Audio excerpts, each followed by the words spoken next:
You are only mine forever episode 20। दोस्तों, पिछले episode में हमने पढ़ा था कि अर्नव और ऋषभ एक ही गाड़ी से ऑफिस के लिए जाते हैं। वैसे अर्नव तो पूरी रात कहाँ था? ऋषभ ने बिना किसी भाव से पूछा। अपने रूम में था। और कहाँ जाऊंगा? अर्नव ने नजरें चुराते हुए कहा। तू सचमुच रूम में था? लेकिन चाची जी तो बोल रही थी कि तू सुबह 4 बजे ही घर आया था, पूरी रात ऑफिस में था। ऋषभ ने अर्नव की तरफ देखते हुए पूछा। ऋषभ की बात सुनकर अर्नव हड़बड़ा गया। उसे समझ नहीं आ रहा था कि वो सुबह से लेकर अब तक कितने प्रकार के झूठ बोल चुका। तुम्हारी बात कब हुई चाची से? अर्नव ने लड़खड़ाती हुई आवाज में पूछा। सुबह ही पूछा था, ऋषभ ने शांत लहजे में कहा। जब तुम्हें पता था तो तू फिर मुझे पूछकर क्या साबित करना चाहता है? अर्नव ने चिढ़ते हुए कहा। यही कि तू पूरी रात कहाँ था और तुमने सिन्नू को घर पर कब छोड़ दिया? सीवी को मैंने मेंशन 11 बजे छोड़ा था, अर्नव ने कहा। लेकिन 12 बजे तक तो मैं भी नहीं सोया था और ना ही मैंने सिन्नू को अंदर आते देखा था, ऋषभ ने फिर शांत लहजे में पूछा। अरे यार, तू पूछना क्या चाहता है? साफ साफ पूछना, अर्नव ने इरिटेट होकर कहा।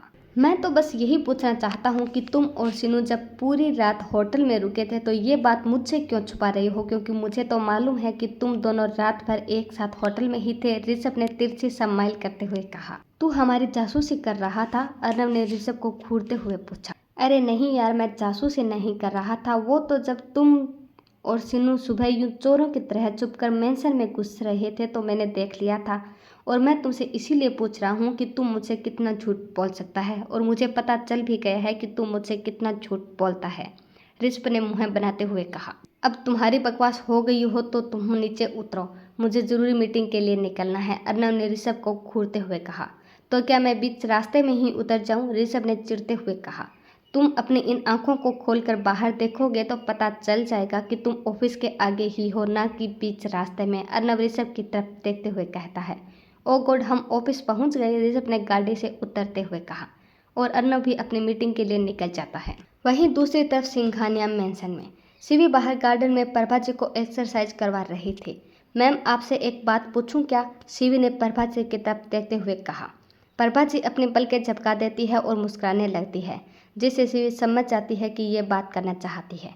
वो मैं आपसे पूछना चाहती हूँ कि क्या आप इस रिश्ते से खुश हैं? आई मीन, आप मुझे अपनी बहू बनाना चाहती है? क्योंकि आप तो किसी को अपनी पसंद बता नहीं सकती हो, लेकिन आप मुझे बता सकती हो। मैं आपके फेस के एक्सप्रेशन से समझ जाऊंगी और फिर आप जैसा चाहोगी वैसा ही होगा, सीवी ने मासूमियत से कहा। सीवी की बातें सुनकर प्रभा जी की आंखें भर आती है और वह सीवी की तरफ देखकर अपने पलकें झपकाकर मुस्कुरा देती है, जिसे सीवी समझ जाती है कि प्रभा जी खुश है और वह झट से प्रभा जी के गले लग जाती है। शाम के समय सभी डिनर कर रहे थे। माँ, आपने पंडित जी से बात की? उन्होंने क्या कहा है? विराज जी ने शांत लहजे में पूछा। हाँ, मैंने पंडित जी से बात कर ली है। उन्होंने कहा है कि आज से 5 दिन बाद शादी का बहुत अच्छा मुहूर्त है और उसके बाद 6 महीने के बाद ही अच्छा मुहूर्त निकलेगा। तो अब आप लोग बता दीजिए कि कौन सा मुहूर्त रखना है, दादी जी ने कहा। माँ, 6 महीने तो बहुत हो जाएंगे। हम एक काम करते हैं, 5 दिन बाद ही मुहूर्त को रख लेते हैं। भाग दौड़ थोड़ी ज़्यादा होगी, लेकिन कोई बात नहीं, हम देख लेंगे। 5 दिन बाद का मुहूर्त सुनते ही अर्नव और सीवी दोनों एक साथ ही हैरानी से बोलते हैं। 5 दिन बाद ही? दोनों को एक साथ हैरानी से बोलता देख सब लोग उनकी तरफ देखते हैं तो दोनों अपनी नज़रें झुका लेते हैं। क्यों अर्नव, 5 दिन ज़्यादा हो गए? ऋषभ ने मजाकिया लहजे में कहा। तो अर्नव ऋषभ को गुस्से से घूर के देखता है और बाकी सब मुस्कुराने लगते। तो ठीक है, तय रहा। 5 दिन बाद अर्नव और सीवी की शादी होगी और अब सब लोग अपने अपने कामों में लग जाओ और कल सब लोग शॉपिंग के लिए चले जाना, दादी जी ने मुस्कुराते हुए कहा। थोड़ी देर तक सभी बातें करते हैं और फिर अपने अपने रूम में चले जाते हैं। सीवी अपने रूम की बालकनी में खड़ी होकर अपने मामू और मामी की यादों में रोए जा रही थी। अचानक से अर्नव सीवी की कमर पर हाथ डालकर पीछे से हक करते हुए बोलता है। तुमने सुना मिस शिवानी चौहान, तुम आज से 5 दिन बाद मिसेज अर्नव सिंघानिया बन जाओगी और हमेशा हमेशा के लिए मेरी हो जाओगी, अर्नव ने बड़े ही रोमांटिक अंदाज में कहा। जब अर्नव को एहसास हुआ कि उसकी सीवी तो रो रही है तो उसने घबराते हुए सीवी को अपनी तरफ घुमाया और सीवी के आंसुओं को प्यार से पोंछते हुए परेशानी भाव से पूछा। सोना, तुम रो रही हो? लेकिन क्यों? अगर तुम्हें इतनी जल्दी शादी नहीं करनी है तो मुझे बता दो, मैं अभी दादी जी से बात कर लूँगा, लेकिन प्लीज़ तुम रोवो मत, क्योंकि मैं तुम्हारी आंखों में आंसू नहीं देख सकता।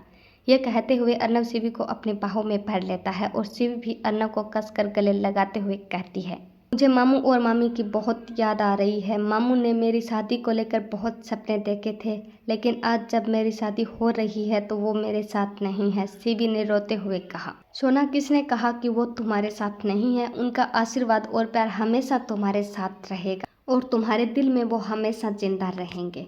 और मामू और मामी आज जहाँ से भी तुम्हें देख रहे होंगे ना, बहुत खुश होंगे। आज उनको बहुत ज़्यादा खुशी होगी कि उनकी शैतानों की अम्मा और प्यारी सी गुड़िया की शादी हो रही है।